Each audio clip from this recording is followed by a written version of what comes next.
Hello everyone, I'm Molly Sullivan for TopRank.com at Monte Carlo Resort and Casino, where the Nevada Boxing Hall of Fame held its first ever induction ceremony with 19 inductees in 8 different categories across the state's glorious history. And Top Rank has your all-access pass inside this star-studded event. Freddie Roach looking pretty dapper here tonight. What is it like for you to be here and celebrate the great sport of boxing in the state of Nevada? It's unbelievable. You know, Nevada's the capital of boxing. It's great to have the Hall of Fame here. This is just huge. And with Top Rank, congratulations. This is a big night. Yes, this is a big night indeed. And I know you and Bob Arum, you're going in together. What is that like for you, Don? Well, it's been, what we say, a job well done. Bob Arum and myself, we were the vanguard. We were the pioneers and the trailblazers, but we had to work. It wasn't like it was given to us. We didn't get no pie in the sky when you died. We had to get something sound on the ground while we were around. And that means tenacity, perseverance. And if you can get knocked down, you get back up, dust yourself off, and get back into the game. You went 13-2 with 7 knockouts in the state of Nevada. What would you say is your most memorable in this great state? Hey, man, I have to say winning the championship of the world in 1986. It was just a remarkable moment.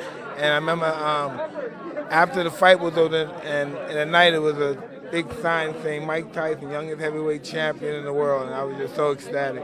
What is it like having everybody under one roof here to celebrate the great sport? Well, it's terrific because Las Vegas has meant so much to the sport of boxing. Don and I put on some great fights here.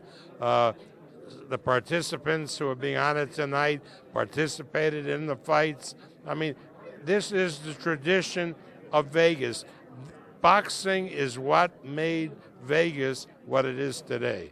And Don, earlier, before Bob arrived and made his grand entrance here, the man of the hour, you told me that you wouldn't know how good you are if it wasn't for this man. That is the truth. There's no way I could have established myself in the way that I did if I didn't have a competitor who was highly qualified, Harvard graduate, Kennedy Raider, dealing with it all, and then be able to go out there and out-compete. It demonstrated in words, one picture is worth 1,000 words. It never could have happened. You know what I mean? So I've always been humbly grateful to him, and it's always been a deep-seated type of love and affection. 8 knockouts and 12 fights in Nevada. What would you say is your most memorable of those? Tommy Hearns, that was a major fight because it was for the unification of the welterweight crown, and that fight, for the most part, sticks out in my mind.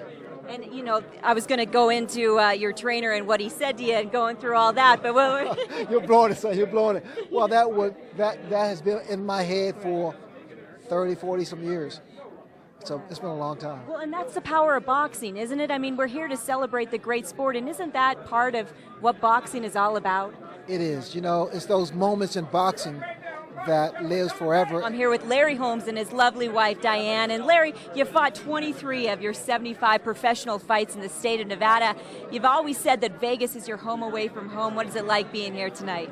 It's great. I always like coming here to Las Vegas, and I have the opportunity to be here again now for blessing of God. And even blessing of God by like Bob Arum and Don King, because they are the spearheads of all of this. They the one brought boxing. They the one brought me. Bob, you really positioned, Las Vegas as the fight capital of the world, along with this man here, and did so much to help evolve the sport. What do you cherish most? I cherish most the great events that we were able to put in. The fact that it put Las Vegas on the map. I remember Henry Gluck, who was the chairman of Caesars, telling me that when he went to Europe and told people that he was the chairman of Caesars, they made a boxing pose because Caesars was so intertwined with the sport of boxing. Well, and Top Rank continues to stand as the country's premier boxing promotions company for one reason. You take care of your fighters. You take care of your fans. What do you want your legacy to be? I want my legacy to be that we did what we had to do to popularize the sport, and we're going to make that sport as popular in China as we did here in the United States. I really think that the emerging country in the world is China, and we're going to be there making sure that boxing is a major sport in that country. Bob Bob Arum and Don King, the greatest boxing promoters of all time. But you know what? Even better men. Congratulations, guys. And here with Mike Tyson, too. We've got a 1-2-3 punch. Hey, I'm just here, man. How you doing, Mr. Cush? Mike, what is it like seeing these two guys together once again? Hey, man, this is all great, man. We were all competitors at one time. We had a great hell of a war battle, and we're at the end of our stage now for this stuff, but we're still here. That's what matters. People saying they're out, they're still here, and we're breathing. As long as we're sucking in this oxygen, we have a chance to win.